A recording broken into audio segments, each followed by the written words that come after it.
não gravou, não. Eu comecei a gravar.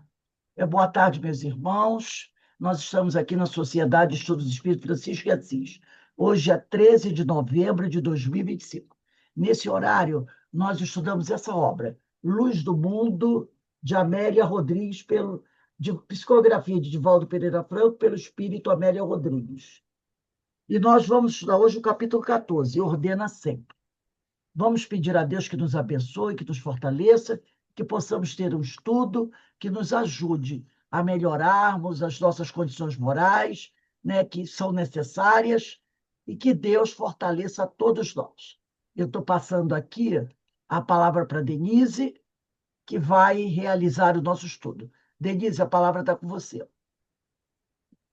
Obrigada, Rosa. Boa tarde a todos. O título do capítulo 14 é Ordena Somente. E a Amélia Rodrigues, a gente está acostumado que ela primeiro começa a descrever o local, né? Mas dessa vez não, ela já começa narrando o, o fato, né? E ela inicia assim: os aquinhoados, com a farta messe esparzida no monte há poucos dias, divulgam as lições que escutaram da boca do nobre Rabi. Então, é exatamente após o Sermão do Monte. As pessoas ainda estavam embaladas, embebidas, absorvidas naqueles ensinamentos que elas receberam lá. E começa a descrever as pessoas que estavam no local, que vinha gente de tudo quanto é lugar.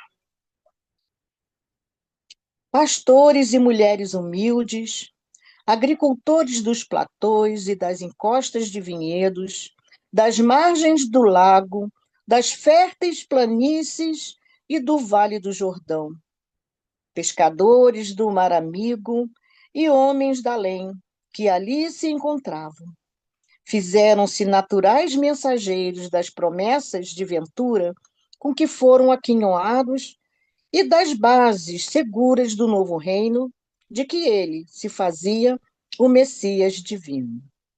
Então, o alcance desse sermão, né, do Sermão do Monte, o Sermão da Montanha,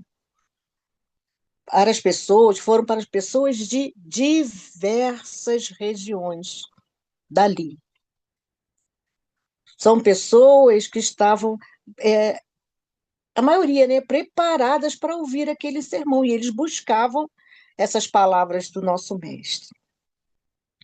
E conforme eles, né, acabavam de sair dali, saíam em grupos, né, comentando, discutindo ainda, absorvendo, assim, tipo como se estivesse saboreando a boa nova, né?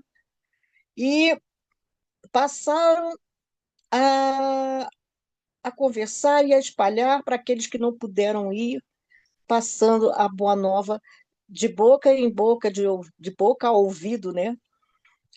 E que as pessoas ainda estavam imantadas naquele magnetismo do Mestre Jesus. As boas novas, continua Amélia, se desdobravam confortadoras, e magotes de sofredores acorriam de toda parte para o ouvirem e receberem das suas mãos as migalhas de luz e as sementes da saúde que os sustentaria por muitos anos a fio. Então, não era necessário, né? Ela diz aqui, migalhas, das migalhas de luz. Não era necessário muita coisa do Cristo, não, né? Porque o excesso de luz, quando a gente recebe excesso de luz, a gente fica ofuscado. Então, o que Jesus podia dizer ali, olha só, ela fala migalhas, então eram pequenas luzes, lampejos, porque a gente não teria a compreensão necessária para ouvir grandes coisas, né? E olha, as migalhas já eram grandes coisas, já eram imensas, né? Eram maravilhas para a gente, né? Para confortar todos aqueles corações que estavam angustiados, aflitos.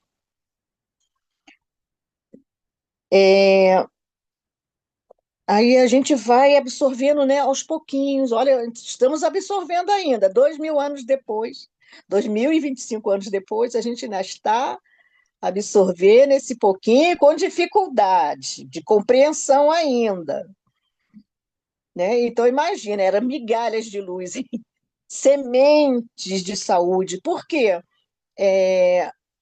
Vai plantando em nós essa sementinha que precisa crescer para a gente cuidar da nossa moral, né? Podermos melhorar no nosso corpo material. Então, exatamente essas migalhas, essas sementinhas que ele foi implantando em nossos corações, foram brotando e germinando aos poucos, através das reencarnações. As dádivas de amor caíam nos corações como bagas de orvalho precioso após noite abafada, em madrugada refazente. Imagine, você está numa noite abafada, aí chega de madrugada, cai a temperatura, né? Aquela friagenzinha gostosa, refresca, gente. Então, essas dádivas de luz foram refrescantes, foram, vamos dizer assim, elas aumentaram a energia para poder tirar, diminuir, né? Não tirar, né?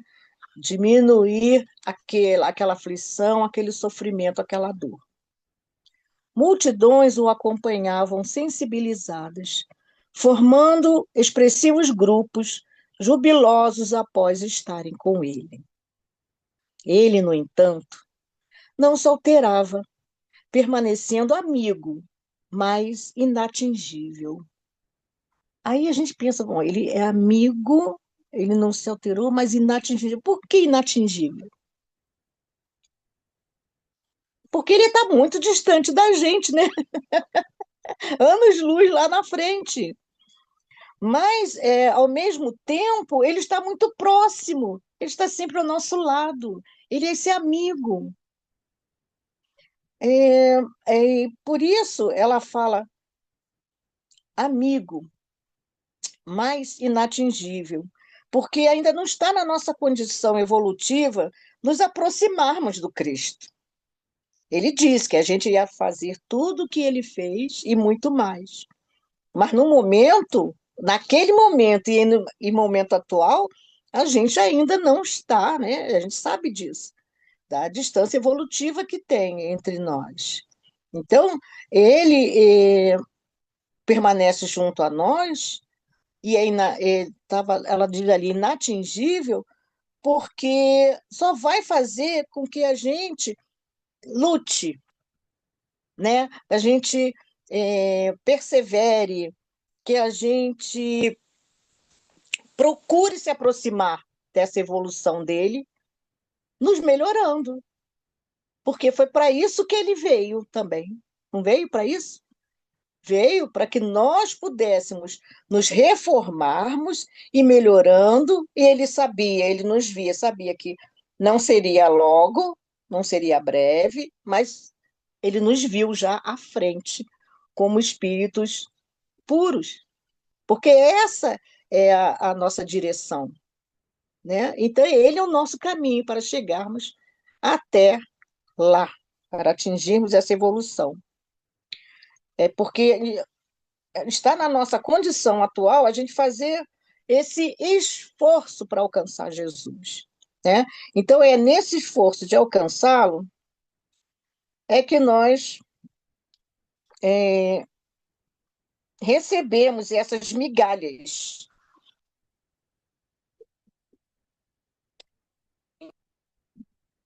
É nesse esforço de alcançá-lo que a gente absorve essas migalhas, que vai sendo pouco a pouco, e nós vamos correr atrás do prejuízo, vamos dizer assim, né? A gente vai buscar chegar ao nível de Jesus. Primeiro, com a certeza, porque ele disse que conseguiremos. Então, a gente tem que ter fé nisso, não é? A gente tem que ter a certeza e a confiança de tudo que ele passou, para a gente que existe um reino dos céus, um reino de felicidade que não é deste mundo, então não é material. Não adianta a gente procurar nas coisas materiais. E que um dia nós alcançaremos, né? E essa forma, essas migalhas de luz, essas sementes de saúde, é que a gente recebeu dele e que a gente precisa cultivar essas sementes e absorver essas migalhas. Aí ela dá uma paradinha, né? Depois ela continua. O dia, agora ela começa a descrever o ambiente. O dia estoava de luz de ouro quando ele chegou a Cafarnaum. Amava aquela cidade, onde a ternura dos corações singelos davam mostras de amor puro. Ali se refugiaria muitas vezes, encontrando a família ampliada na devoção das almas singelas que o cercavam de carinho. Em Cafarnaum que morava Lázaro e as irmãs, Marta e Maria? Não sei, eu tive a impressão, eu vou ter que pesquisar isso. Porque esse povo lá de Cafarnaum, ele se sentia mais à vontade lá, né? É, era um refúgio para ele. Então era assim, era um lugar que as vibrações amorosas, apesar de, vamos dizer assim, apesar de não, é porque é exatamente o que a gente lembra, quando ele falou no monte dos puros de coração, quando ele falou no monte dos pobres de espírito, que pobre de espírito, a gente tem que ter uma concepção correta, né? De quem é o pobre de espírito? Pobre de espírito é aquele que é rico de sentimentos. Então, esse povo de Cafarnaum, essa, essa população, ela é uma população pobre, como ela descreve aqui no início, ó, pastores e mulheres humildes, agricultores dos platôs e das encostas de vinhedos, das margens do lago, das planícies férteis, do Vale do Jordão, pescadores do Mar Amigo. Mar Amigo lá era o mar, como é o nome do lago? Lago Genezaré, não é isso? É o Lago de Genezaré. Imagina a energia daquele local, né? Então ele sempre procurava esses lugares que se chamava para ele era um refúgio. Então essas pessoas eram humildes, tinham singeleza, eles eram pobres de vaidades, né? Pobres de orgulho, mas eles eram ricos de sentimento. Por isso que ele se sentia tão bem lá, porque ali era eu acho que o ambiente mais favorável, né? Na pessoa da estatura evolutiva de Jesus.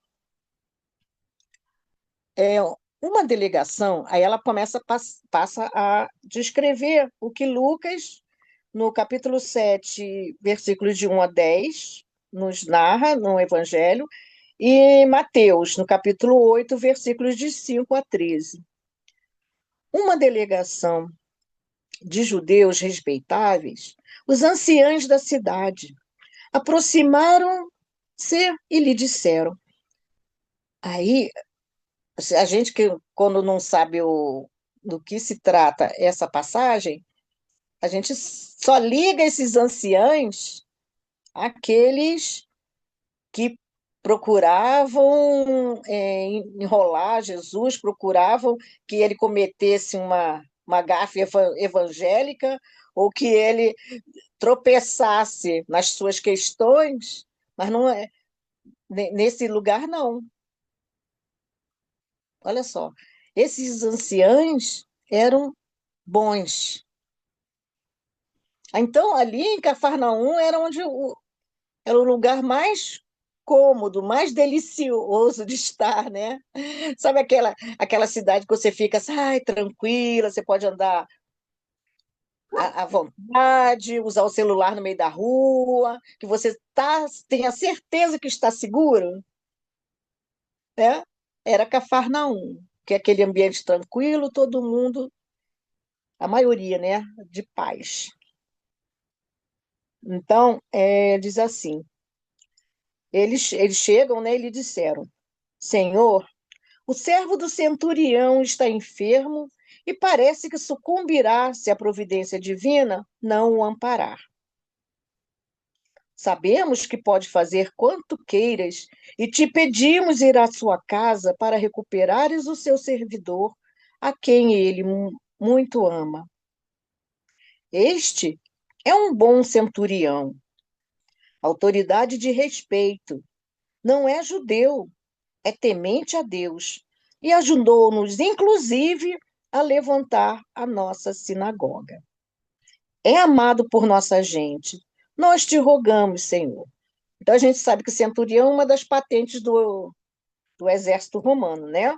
Então, ele, apesar de ter esse cargo, apesar de ser romano, ele era temente a Deus, ele não era ateu, né? Ele acreditava no Deus e se pediu para irem até ele, chamá-lo para curar o seu servo, você vê a fé, a confiança que ele tem em Jesus. E ele era um bom centurião, né? Ele fazia o trabalho dele, apesar de ser, né, de um militar de Roma, né, que era do povo que invasor, né, que mantinha o povo judeu bem justo ali nas rédeas. Ele executava da melhor forma o serviço dele. Ele trabalhava bem de todos. O olhar lúcido e transparente de Jesus derrama claridade envolvente sobre aqueles homens confiantes que o buscavam. Então, olha a confiança aí, tanto do centurião que mandou buscá-lo, quanto daqueles que foram lá falar com Jesus, confiando que Jesus realmente era esse missionário, né, de Deus, né, que eles diziam. Ele era o filho de Deus. Sim, já ouvira falar daquele centurião, homem justo, sabia distribuir as leis do império de que se fazia representante, e a vara da videira que ostentava, que era o símbolo da sua autoridade, nunca fora deslustrada por um mau proceder do posto militar que ocupava com zelo e dedicação. Então, era aquele funcionário consciente, mas consciente também da sua missão, da sua responsabilidade com as outras pessoas. Então, ele é aquele executor melhor possível da, da sua profissão, do que ele teria que fazer, né? Passados alguns momentos de silêncio, em que o mestre auscultava no recôndito do seu ser o problema que se lhe apresentam, concorda. Então, olha só, ele ficou alguns momentos em silêncio e ele foi buscar essa informação direto no lugar, né? Essa pessoa. Por quê? Jesus precisava escanear, né? Para saber se ele era merecedor de um. Ele estava quase morto. Se ele era merecedor dessa, dessa saúde aí no momento, né? Da vida melhor, que ele fosse reconduzido melhor à sua saúde. Ele precisava buscar, então ele precisou de alguns momentos só, né? E expandiu ali o seu perispírito. E falou assim: sim, irei até lá. O grupo que o cerca se entreolha com espontâneo contentamento e põe-se em marcha. Então, foi lá. Há uma envolvente melodia no ar. É primavera, e a música do vento perfumado traz o acridoce odor das algas espalhadas nas praias imensas. Dá vontade de a gente respirar fundo e sentir, né? o odor do mar, das algas, das flores, né, que era a primavera. E ela diz, né, que há uma envolvente melodia no mar. Então foram para lá, para a casa do centurião. Aqueles que acompanhavam Jesus, né? Mais um bocado de gente curiosa, né? Que ficava ali acerca dele, envolvendo atrás dele, mais os seus apóstolos e os seus seguidores, e aquele grupo que foi até lá chamá-lo, né? Os anciãos. Aí ela dá outra paradinha aí e inicia assim. Os centuriões estarão, mais de uma vez, é uma observação que ela faz, estarão mais de uma vez nos fastos da Boa Nova. Então, não é porque eles não eram judeus que eles não poderiam aderir à Boa Nova, que eles não poderiam receber essa, essa informação, né? Essa boa nova, essa mensagem confortadora. E ela diz também que após a crucificação, continuando a leitura, um deles, emocionado e convicto, confessou sem receios. Com efeito, ele era o Filho de Deus. Soldado rude, que presenciara repetidas cenas daquelas, não se pôde furtar. Quer dizer, ele estava acostumado a ver as pessoas serem crucificadas, certo? Mas ele não se pôde furtar à apreciação do acontecimento, nem conseguiu evadir-se ao contágio do inconsum, ih, gente, inconsumpto amigo. Ele não conseguiu fugir da influência magnética de Jesus. E isso não é que ele quisesse fugir, sair correndo, não. Não teve como. Aquilo tocou a morte de Jesus, naquele caso, e ele observando Jesus, e pelas coisas que ele ouvia também, né? Claro, tem toda uma influência, e pelo magnetismo de Jesus naquela hora. Não teve como, sabe, sair sem absorver aquela mensagem. Tanto que ele confessa, ele era o Filho de Deus. Ele tem a certeza, esse soldado, né? Tempos depois, Lucas, então, está contando, ela está dizendo que vários centuriões também se ligaram mais tarde, porque Jesus não era só para os judeus. Jesus trouxe a sua mensagem para todos. Tempos depois, Lucas anotará, nos Atos dos Apóstolos, a conversão do nobre Cornélio e dedicará emocionantes relatos à sua visão e ao seu encontro com Pedro. Mais tarde, quando Paulo é preso marchando para o martírio em Roma, sensibiliza Júlio, o centurião que comanda a hoste que o conduz, tornando-se seu amigo. Então, mais um centurião é, é, que naquela época não era judeu, né? Não era cristão, né? Não seguia o Cristo, mas é mais um centurião que também foi alcançado pela Boa Nova.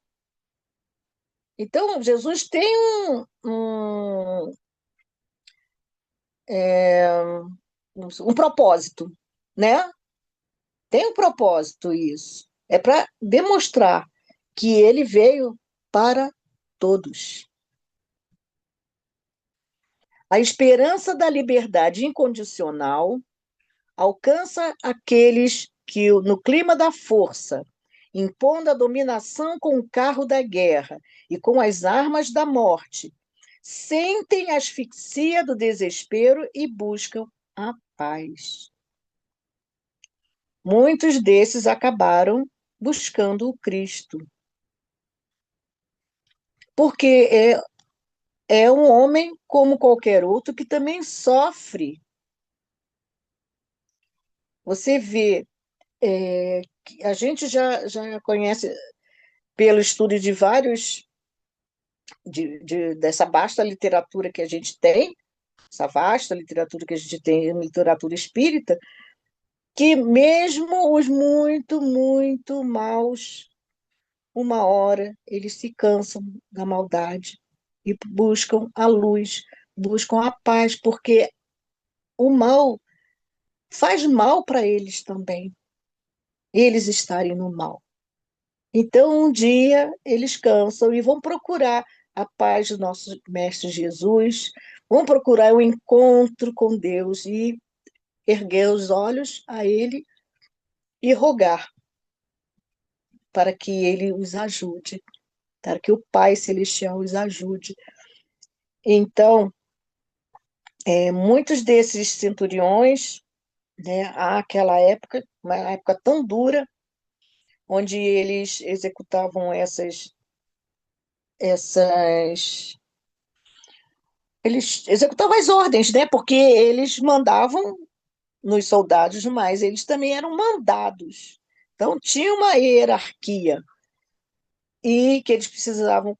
Mas mais tarde eles conseguiram compreender que aquilo não trazia nada de bom para eles, né? E essa aflição, uma hora ele vai procurar uma paz, uma serenidade para toda essa aflição, todo esse sofrimento que estava sentindo, que eles sentiram. Penetra-lhes o odor da sublime paixão, continua Amélia Rodrigues, e renovam-se na atmosfera santificante do amor ao Cristo. Aquela presença nunca ausente anestesia as paixões, produz alvorada estranha, grandiosa na alma. Então, quando o homem se cansa do mal, procura o Cristo, a paz do Cristo, para poder serenar a sua alma, a serenar o seu sofrimento. É, é Leon Denis, lembrei de Leon Denis agora, no livro. Ih, gente, esqueci o nome do livro agora, perdão.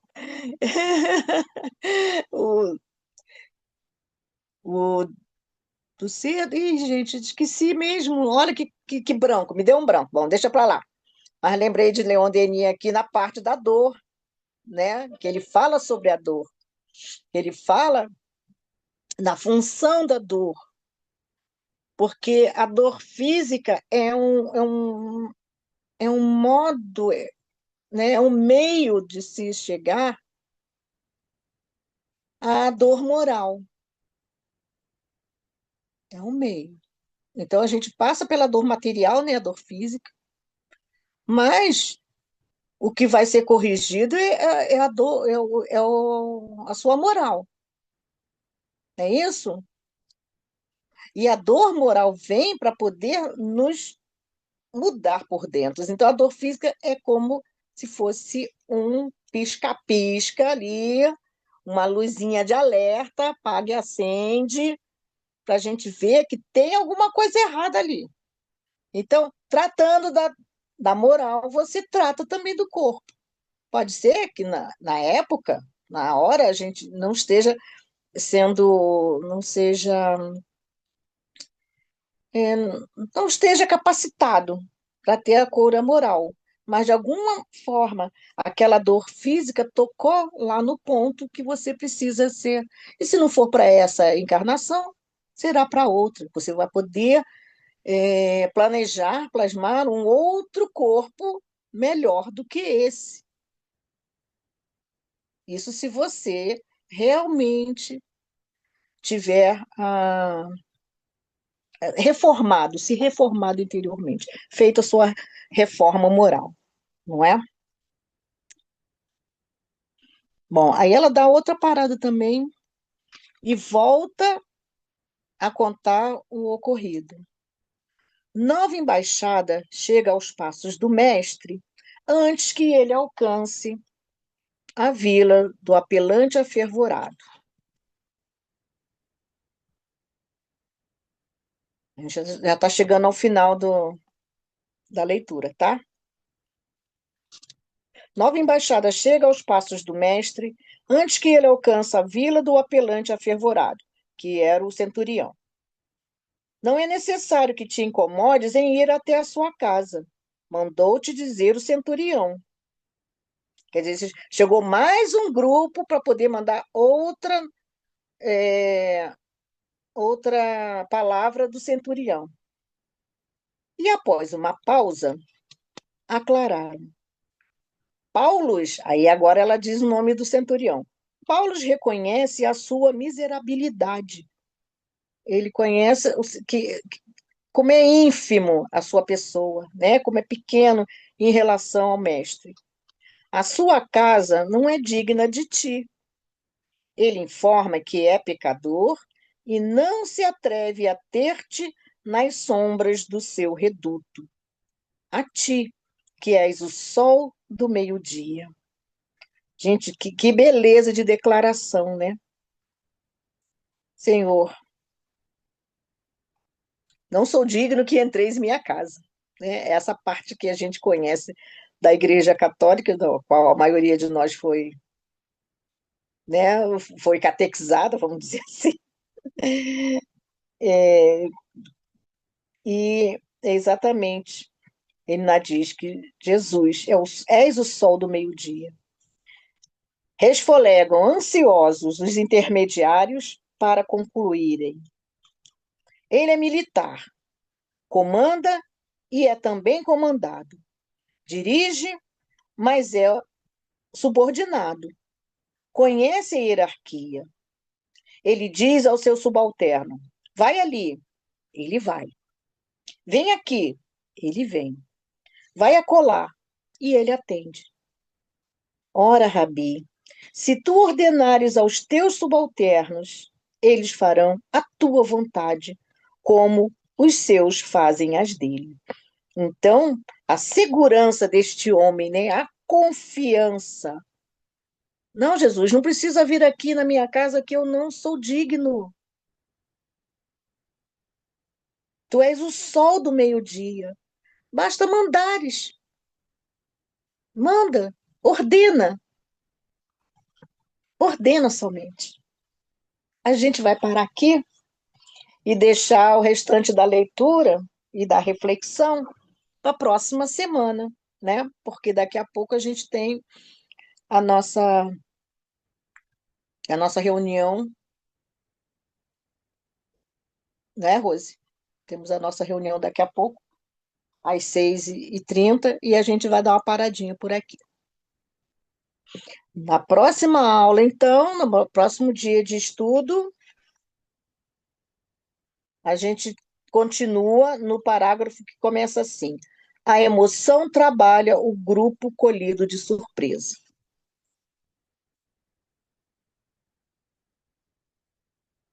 Próximo dia, hoje é 13, 20? Ah, gente, é isso mesmo? Ai, não creio. Tanto tempo assim? Já 20 de novembro já é feriado?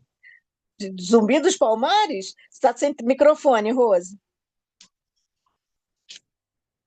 O microfone está desligando. Dia 20, né, feriado, começa nesse parágrafo. A emoção trabalha o grupo colhido de surpresa. Isso, justamente. Então, meus irmãos, nós vamos encerrando o nosso estudo aqui, né, agradecendo muito a Deus por todas as bênçãos, né, que nós recebemos com esses estudos, nesses momentos de paz, nesses momentos de alegria, porque estudar o Evangelho é um momento de alegria. Que Deus, que Deus nos fortaleça, que Deus nos ajude a melhorar cada vez mais e sempre pedindo por aqueles que estão afastados do Cristo, porque precisamos nos aproximar do nosso Mestre e desses ensinos maravilhosos, né? Bem, gente, daqui a pouquinho, daqui a 10 minutinhos, estaremos recebendo aqui o nosso querido irmão Bruno Ferraz. Ele vai estudar conosco sobre o Evangelho segundo o Espiritismo, no capítulo 11, que trata do amar ao próximo como a si mesmo. Item 12, né? O item 12 aqui ele vai falar sobre o egoísmo, esse tema, né? Tão importante para todos nós. Convidamos a todos a estarem conosco para o estudo do Evangelho, tá bom? Que é a nossa palestra pública das quintas-feiras. Um beijo aí no coração de todos.